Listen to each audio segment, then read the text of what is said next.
Last part पे हमने देखा था कि जियान जो है वो ब्रेक थ्रू कर लेता है और वो सीधा दाओ जोंग पे पहुंच जाता है और उस मास्टर की दी हुई सील भी चमकने लगती है, जिसकी वजह से होलोक सोल पहुंच जाता है। अब एपिसोड 5 की स्टार्टिंग भी वहीं से होती है, जहाँ पर हम देखते हैं कि होलोक सोल पहुंच गया होता है और वहाँ की आसपास की चीज़ों को देख रहा होता है। वहाँ का नज़ारा काफ़ी ज़्यादा भयानक होता है। वहाँ पर कई सारी सोलों को कैद रखा होता है, जिसे देख के जियान के तोते उड़ जाते हैं। जिसके बाद वो सेंटर में देखते हैं जहाँ पे कहीं से और कई मुल्क के हमारे प्यारे मास्टर याओ लाओ की सोल को कैद करके रखा होता है। और जियान अपने मास्टर को तो पहचान जाता है और उसके बाद वो जैसे उनकी तरफ बढ़ता है ना बचाने के लिए, तो भी वहाँ पे एक अटैक आता है और पीछे एक पोर्टल खुलता है और उसकी स्पिरिचुअल बॉडी वापस से उसकी बॉडी के अंदर वापस से आ जाती है। जहाँ पे जियान कहता है कि मुझे लगता है कि होलोक सोल में कई सारे मॉन्स्टर्स हैं और अभी जिसने मुझ पर हमला किया वो तो डॉक्टर वो से काफ़ी ज़्यादा पावरफुल है, इसलिए मुझे अपने आप को जल्द से पावरफुल करना होगा। लेकिन इससे पहले ये अच्छी बात है कि मास्टर अभी भी ज़िंदा है, इसलिए मेरे पास एक चांस है उन्हें बचाने का। जिसके बाद वो खड़ा होता है, गुफा से बाहर आ जाता है। जिसके बाद वो प्यारी सी हवा और दुख भरी हवा को एंजॉय करता है, जिससे उसे काफ़ी ज़्यादा अच्छा लगता है। जिसके बाद उसकी नज़र जिया पे पड़ जाती है। अभी वो जाके जिया के अंडे को छूता है, लेकिन उसको वहाँ पे कहीं भी अपनी बेगम दिखाई नहीं देती, इसलिए कहता है मेरी बेगम कहाँ चली गई अबे। तभी जिया की नज़र वैली के ऊपर बने हुए स्पेस लॉक के ऊपर पड़ती है। तभी उसे वहाँ पर क्वीन मेडुसा का खत नज़र आता है, जिसमें लिखा हुआ था कि मेरे स्नेक सेट में एक प्रॉब्लम आ गई है,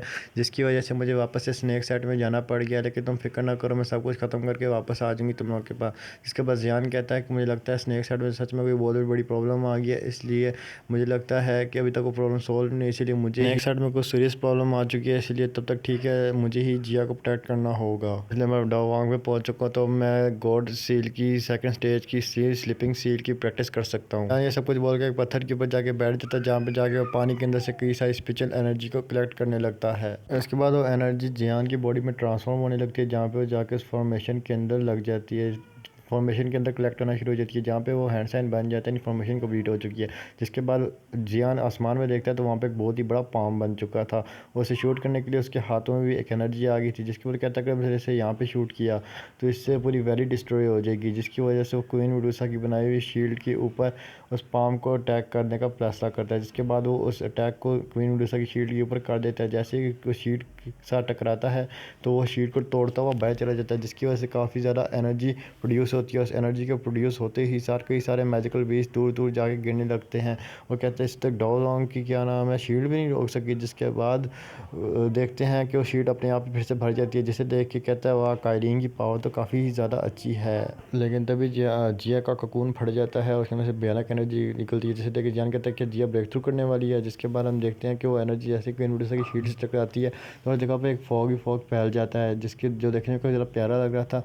और जियान भी ये सब कुछ देख के शौक हो जाता है। जिसके बाद वो उस कोकून को देखता है और उसको देख के उसके होश उड़ जाते हैं, क्योंकि जिया छुटकी जिया से बड़ी जिया में बदल चुकी थी और इसे तक बिल्कुल ही बिना कपड़ों की थी। जिससे देख के जिया तो काफ़ी ज़्यादा खुश हो रही होती है अपनी इस नई इन्फॉर्मेशन को देख। और जियान के मुँह से लाल टपक रही होती है, उसे देख कहता है क्या ये मेरी जिया है। लेकिन जिया जैसे जियान को देखती है उसके साथ मस्ती करने लगती है, उसे आँख मार देती है, जिसे देख के शर्मा जाता है और अपना सर पकड़ लेता है। कहता है ये बेशक बड़ी होगी लेकिन इसके कल अभी भी घुटनों में ये भी बच्ची ही है। और फिर जिया के पास जाकर इसे जाकर अपनी स्टोरेजिंग से कपड़ा देता कहता है कि इससे खुद को कवर कर लो। जैसे ही वो अपना हाथ आगे से बढ़ाती है तभी केमिकल लोचा होना शुरू हो जाता है, जिसके बाद हमारी भड़की जिया फिर से अपनी छुटकी क्यूट फॉर्म में आ जाती है। ये देखकर जियान उस पर ज़ोर ज़ोर से हंसने लगाता है और उसे कहता है कि तुमने बेशक 6 लेवल को ब्रेक थ्रू कर लिया है, लेकिन तुम अभी भी ग्रास चेंजिंग बॉडी पिल के इफेक्ट को ख़त्म नहीं कर पा रही हो। ऐसा कुछ सुनकर जिया एकदम गुस्से में आ जाती है, उसे आगे से मारने की तरफ बाकी, लेकिन वो भी इसे प्यार की तरह बच्चों की तरह रोकते हुए उसे कहता है थम जाता हूँ, अगर तुमने मुझे मारने की कोशिश की तो मैं तुम्हारे लिए बॉडी ट्रांसफर पिल कभी नहीं बनाऊंगा, तुम सारी ज़िंदगी छोटा पैकेट बन के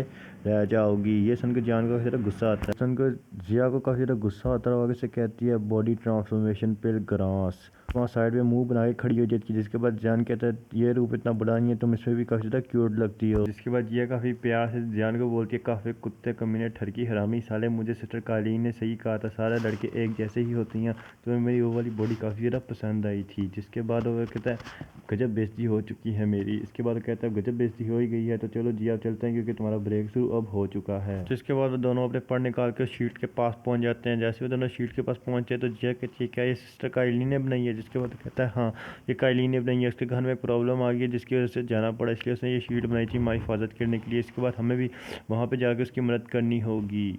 जिसके बाद कहता है अभी तुम थोड़ा सा पीछे जो मुझे पता है कैसे तोड़ना है। जिसके बाद स्लीपिंग सील को बनाने लगता है, लेकिन जिया कहती है इस लड़के को सिर्फ तोड़ा ताड़ी करने ही आती है।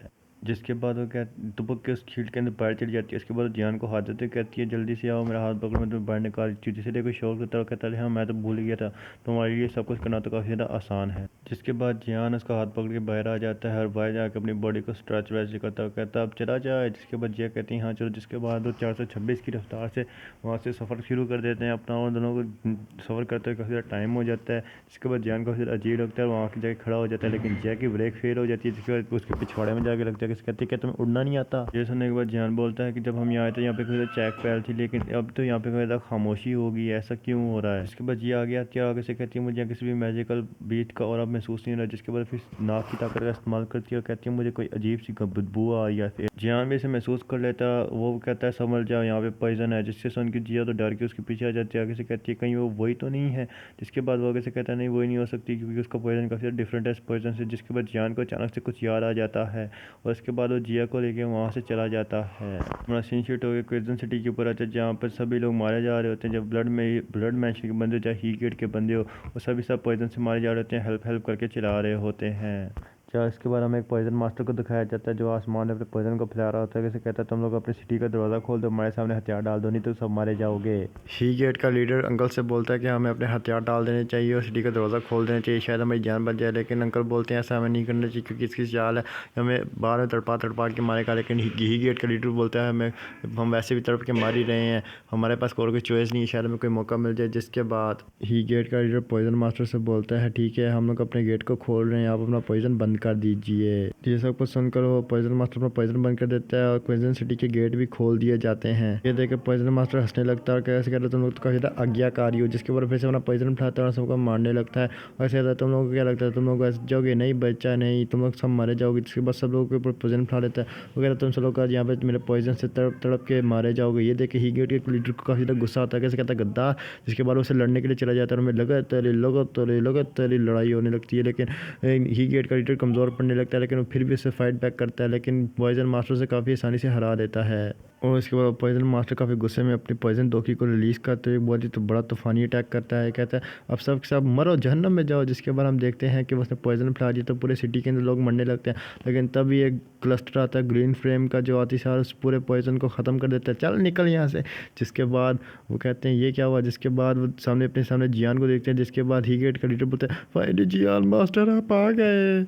और पॉइजन मास्टर जैसे ही जियान नाम सुनता है तो कहते हैं तो जियान लाइंस का लीडर है। जिसके बाद वो वहाँ से भाग जाता है, लेकिन तभी जियान इतनी सारी कहाँ जाने जा रहा था, वो अपने क्लस्टर छोड़ देता है उसके पीछे। जैसे ही क्लस्टर जाके आगे जाके किसी अटैक में कमांड होकर उसे जाके टकराते हैं तो वहीं पे उसका बैंड बाजा तबला सबला सब बच जाता है, विश्वकाल में पिल जाता है, यानी मर जाता है। जिसके बाद वो अंकल के पास चला जाता है। जिसके बाद ही गेट के लीडर को एक बोतल देते हैं। जिसके बाद वो कहते हैं इस बोतल की पिल्लों को सबको पानी में घोल के पिला दो, जिससे सब जो लोग इन्फेक्टेड है पॉइजन से। जिसके बाद कहता है थैंक यू मास्टर। जिसके बाद वो वहाँ से चला जाता है। जिसके बाद वो अंकल ओलिंगा से पूछता है यहाँ चल कर रहा है पॉइजन मास्टर यहाँ क्या कर रहा था, जिसे सुन के वो दोनों से काफी ज्यादा हैरानगी से देख रहे होते हैं। ये देख के जियान समझ जाता है कि तुम कुछ टाइम से अपने लिए ब्रेक थ्रू कर रहा था।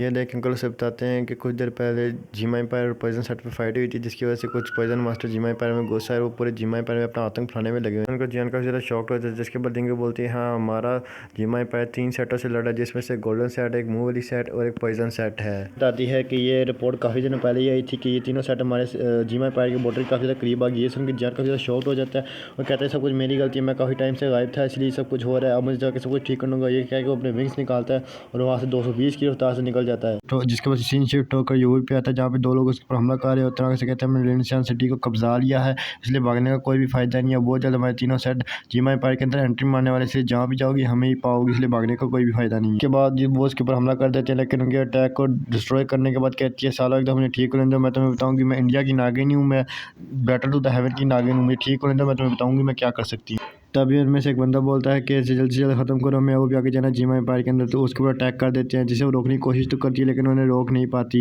जिसके बाद वो पीछे जाके गिर जाती है और वो आगे से उठते हुए कहती है कि मुझे माफ़ कर देना, मैं रानी में आके उम्मीदों पर खड़ी नहीं हो पाई। तभी वो लोग उसके ऊपर एक स्लैश अटैक कर देते हैं और वो अपनी आँखें बंद कर लेती है, लेकिन तब भी उसके सामने आ जाता है कोई और आके उसके अटैक को नलीफाई कर देता है।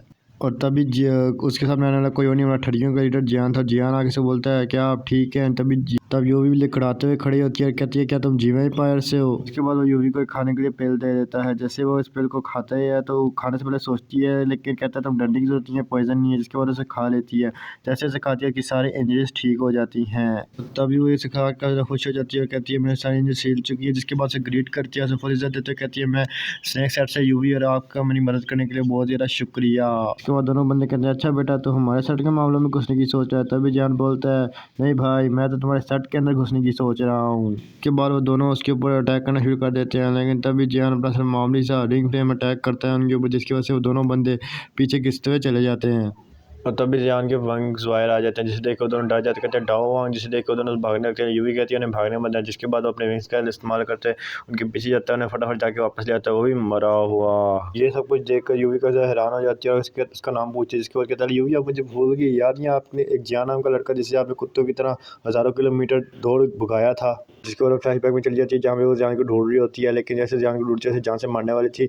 ये सब कुछ याद करके वो डर सी जाती है, लेकिन जान कहती है अरे यूवी जी आपको उसे डरने वरने की कोई ज़रूरत नहीं, मैं सब बातों को कब कब भूल चुका हूँ, मिट्टी डालो उनके ऊपर। तो कहती है जियान जियान यहाँ इसका लीडर। वो कहती है लीडर वीडर बनने की कोई ज़रूरत नहीं है, मैंने सबको एक किया, लीडर वीडर बनने की कोई ज़रूरत नहीं है। जिसको कहती है लेकिन तुम हो, तुमसे बड़ा निकम्मा लीडर नहीं देखा, तुम तो पाकिस्तान के लीडरों से बड़े निकम्मे लीडर हो, पाकिस्तान के जाहिल लीडरों से बड़े जाहिल हो। तुम्हें पता है तुम्हारी जान अलायंस खत्म हो जाती है, हमारी क्वीन मेडुसा यहाँ ना होती तो, और सारे जीवा एम्पायर भी डिस्ट्रॉय हो जाता। जिसके बाद वो उससे कहता है कि मैं थोड़ी देर के ब्रेक थ्रू करने चले गया था, मुझे नहीं पता मैं जाने के बाद इतना सब कुछ हो जाएगा जीवा एम्पायर के अंदर। तभी जान बोलता है वो ब्लैक फॉरेस्ट माउंटेन को कब्जाने के लिए तीनों सेट वहाँ पे खड़े हैं, तभी कि वहाँ पे क्या सिचुएशन है। तभी वो उसे बताना शुरू करती है जहाँ पे फ्रंटल पैच दिखाया जाता है, जहाँ पे गोल्ड जो सेट की एक भयानक फौज जीवा एम्पायर के सामने खड़ी होती है। साथ ही साथ ये भी बताती है कि जो पॉइजन सेट की लीडर है वो क्वीन मेडुसा जितनी पावरफुल है, साथ ही साथ उसने आइस एम्पर और ज़ेरन एम्पर को भी काफ़ी आसानी से हरा दिया था जब उसे लड़ने गए थे। साथ जो गोल्डन सेट जीसस का लीडर है उजान वूटान, वो भी एक 2 स्टार डाओ जोंग है। साथ ही साथ मूव वैली के 3 एल्डर जो डाओ वांग पर हैं, लेकिन उनके पास एक टेक्निक है जिसे इस्तेमाल करते हैं उससे डाओ जोंग पे पहुंच जाते हैं। हमारे पास सिर्फ एक अकेली क्वीन मेडुसा है जिसने पॉइजन सेट के कई सारे मास्टरों से और उसके सेटों से फाइट किया, जिसकी वजह से काफ़ी इंजर्ड हो गई थी, और साथ साथ उसने पॉइजन सेट के लीडर से ही फाइट किया, लेकिन वो जख्मी होने के बाद वापस चली गई थी। लेकिन हमारी रानी को अपने आप को हील करने का टाइम ही नहीं मिला, क्योंकि उसके सामने दोनों सेट के लीडर्स खड़े हुए थे, जिसकी वजह से वो अपनी इंजरीज को हील नहीं कर पाई, क्योंकि उनका मुकाबला सिर्फ वही कर सकती है, इसलिए अपनी इंजरीज को हील करने के लिए वापस नहीं जा पाई। पर अभी के जो हमारा जीवा एम्पायर है वो बहुत ही बड़े डिजास्टर और खतरे से जूझ रहा है। जिसके बाद ये सब सुनकर छोटा पैक्टर कहता है कि क्या सिस्टर काइलिन जख्मी है। जिसके बाद जियान का हाथ पकड़ कहती है जल्दी चलो हम उनके पास जाना होगा। जिसके बाद जियान कहता है हाँ। इसके बाद उसे कहता है मुझे जल्द से जल्द वहाँ ले चलो। जिसके बाद वहाँ से 22 की रफ्तार से निकल जाते हैं और जियान बोलता है मेरी धर्म पत्नी, मेरी बेगम, मेरी काइलिन, मेरी जान, तुम बस थोड़ा सब्र कर लो मेरी जूजू की मम्मा, मैं आ रहा हूँ तुम्हें बचाने के लिए। और गाइस इसी के साथ ये एपिसोड यहीं पे ख़त्म हो जाता है। और गाइस अगर आपको वीडियो पसंद है तो प्लीज़ वीडियो को like and share and please like कर दे यार।